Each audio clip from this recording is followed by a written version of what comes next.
அறுப்பீர்கள்.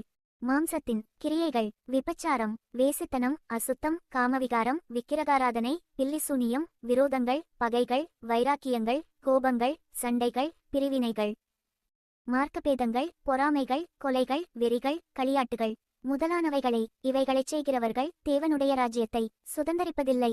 ஆவியின் கனியோ அன்பு, சமாதானம், சந்தோஷம், தயவு, நற்குணம், விசுவாசம், சாந்தம், இச்சையடக்கம் இவைகளே கிறிஸ்துவினுடையவர்கள். மாம்சத்தையும் அதன் ஆசை இச்சைகளையும் சிலுவையில் அறைந்திருக்கிறார்கள்.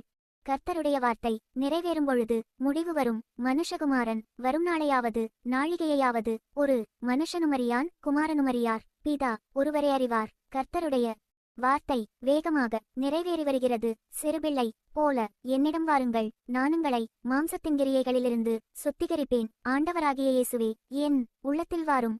என் பாவங்களை மன்னியும். நான் ஒரு பாவி என்று அறிவேன். அதற்காக மனஸ்தாபப்படுகிறேன். உம்முடைய இரத்தத்தால் என்னை கழுவிச் சுத்திகரியும். பரத்துக்கு விரோதமாகவும் உமக்கு முன்பாகவும் பாவம் செய்தேன். உம்முடைய குமாரன் என்று அழைக்கப்பட நான் பாத்திரனல்ல. விசுவாசத்தாலும்மை என் இரட்சகராய் ஏற்றுக்கொள்கிறேன் என்று சொல்லுங்கள்.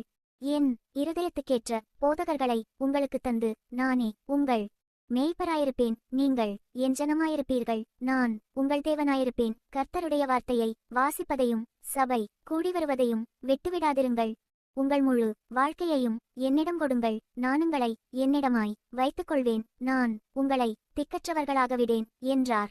ஒரே ஆவியினாலே தேவஜனங்களாகிய நாம் பிதாவானவரிடத்தில் கிட்டிச்சேர முடியும். நீங்கள் வந்து உங்கள் இருதயங்களை ஆண்டவருக்கு கொடுக்கும்படி உங்களை வேண்டிக் கொள்கிறேன்.